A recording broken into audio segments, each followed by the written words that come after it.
Hello നമസ്കാരം. ഞാൻ എൻ്റെ യൂട്യൂബ് ചാനലിൽ കുറച്ച് സെൽഫ് ലവ് വീഡിയോസ് ഒക്കെ ഇട്ടിരുന്നു. എല്ലാവരും കണ്ടു എന്ന് വിചാരിക്കുന്നു, ഇഷ്ടപ്പെട്ടു എന്ന് കരുതുന്നു. ഇനി അടുത്തതായിട്ട് ഒരു ടിപ്പ് എനിക്ക് പറയാനുണ്ട്. പലരും റെസ്പോൺസിബിലിറ്റി ഏറ്റെടുക്കാൻ മടിയുള്ള ആൾക്കാരുണ്ട്. അപ്പം ഈ റെസ്പോൺസിബിലിറ്റി അഥവാ ഉത്തരവാദിത്വം നമ്മളാണ് നമ്മളുടെ ജീവിതത്തിന്റെ ഉത്തരവാദിത്വം ഏറ്റെടുക്കേണ്ടത്. അതൊരിക്കലും മറ്റുള്ളവരുടെ മുകളിലോ അല്ലെങ്കിൽ നമ്മൾക്കുണ്ടായ സാഹചര്യങ്ങളുടെ മുകളിലോ ബ്ലെയിം ചെയ്തിട്ട് രക്ഷപ്പെടാൻ നോക്കരുത്. ഒരിക്കലും we are responsible for our own life. അത് ആദ്യം മനസ്സിലാക്കണം.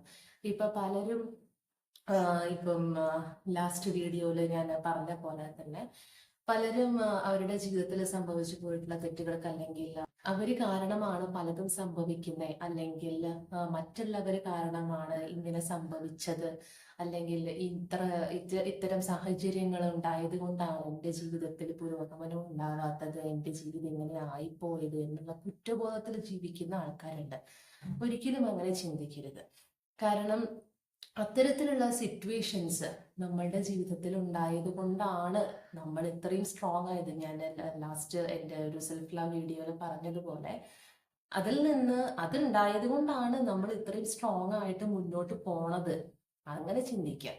അതായത് പോസിറ്റീവായിട്ട് കാര്യങ്ങളെ കാണാനായിട്ട് ശ്രമിക്കുക. റെസ്പോൺസിബിലിറ്റി എപ്പോഴും നമ്മൾ ഏറ്റെടുക്കണം. റെസ്പോൺസിബിലിറ്റി ഉദ്ദേശിക്കുന്നത് നമുക്ക് താങ്ങാൻ പറ്റാത്ത കാര്യങ്ങൾ ഏറ്റെടുക്കുക എന്നുള്ളതല്ല. അതായത് ഒരു സിറ്റുവേഷനോട് നമ്മൾ എങ്ങനെ റെസ്പോണ്ട് ചെയ്യുന്നു, അതാണ് റെസ്പോൺസിബിലിറ്റി എന്ന് പറയുന്നത്. അതായത് എബിലിറ്റി ടു റെസ്പോണ്ട് എന്ന് നമ്മൾ പറയും. അതായത് ഉത്തരവാദിത്തം നല്ല മെച്ചുവേർഡ് ആയിട്ട് കാര്യങ്ങൾ ഹാൻഡിൽ ചെയ്യാൻ പറ്റുന്ന ഒരു കേപ്പബിലിറ്റി, അതാണ് ശരിക്കും പറഞ്ഞാൽ റെസ്പോൺസിബിലിറ്റി. അപ്പോൾ നമ്മളുടെ ജീവിതത്തിന്റെ റെസ്പോൺസിബിലിറ്റി എപ്പോഴും നമ്മളുടെ കൈകളിലായിരിക്കും.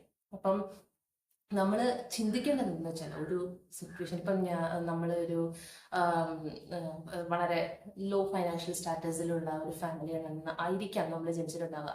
ഞാനൊക്കെ അങ്ങനെ ജനിച്ചിട്ടുള്ളതാണ്. അപ്പം അത്തരം ഫാമിലി സിറ്റുവേഷൻസിൽ ജനിച്ചിട്ടുള്ള ആൾക്കാർ ചിന്തിക്കേണ്ടത് എങ്ങനെയാണ്, ഞാൻ ഈ കുടുംബത്തിൽ ജനിച്ചത് കൊണ്ടാണ് എനിക്ക് ഇങ്ങനത്തെ അവസ്ഥ ഉണ്ടായേ എന്നല്ല ചിന്തിക്കേണ്ടത്.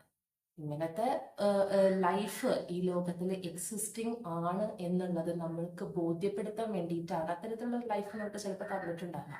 അല്ലെങ്കിൽ അത്തരം സാഹചര്യങ്ങളിലൂടെ കടന്നു പോകുമ്പോൾ നമുക്ക് തന്നെ ഒപ്പിക്കാം. എന്തോരം ക്രിറ്റിസിസംസ്, എന്തോരം ബ്ലെയിമിങ്സ്, എന്തോരം കളിയാക്കലും ഒക്കെ നമ്മൾ നേരിടും അത്തരത്തിലുള്ള ജീവിത സാഹചര്യങ്ങളിലൂടെ കടന്നു പോകുമ്പോൾ. അപ്പം അത്തരത്തിലുള്ള തെറ്റുകൾ പിന്നീട് ഒരിക്കൽ നമ്മൾ മറ്റുള്ളവരോട് ആവർത്തിക്കാതിരിക്കാൻ വേണ്ടിയിട്ടാവാം ദൈവം നമുക്ക് ചിലപ്പോൾ അങ്ങനത്തെ സാഹചര്യങ്ങൾ തന്നിട്ടുണ്ടാവാം. നമ്മൾ അത്തരം സാഹചര്യങ്ങളെ എങ്ങനെ നേരിടുന്നു എന്നുള്ള ഒരു പരീക്ഷണഘട്ടവുമായിരിക്കും. അപ്പൊ അങ്ങനെയുള്ള പോസിറ്റീവായിട്ടുള്ള തിങ്കിങ്സ് കൊണ്ടുവരാം. അല്ലാതെ ഒരിക്കലും ഗിൽട്ട് വെച്ച് നടക്കരുത്. കുറ്റബോധം ഉള്ളിൽ നിന്ന് എടുത്തു കളയണം. തെറ്റുകളൊക്കെ ആർക്കും സംഭവിക്കും. അത് ഒരിക്കലും തിരുത്താൻ പറ്റാത്ത തെറ്റുകളൊന്നും ആയിരിക്കില്ല. അപ്പൊ നമ്മൾ വേണ്ട രീതിയിൽ കാര്യങ്ങളെ മെച്ചോർഡായിട്ട് കാണാം. നമ്മളുടെ റെസ്പോൺസിബിലിറ്റി നമ്മൾ ഏറ്റെടുക്കുക. നമ്മുടെ ജീവിതത്തിൽ വളരെ ഹാപ്പി ആയിട്ട് മുന്നോട്ട് പോകാം. So, wish you all a happy life. Thank you.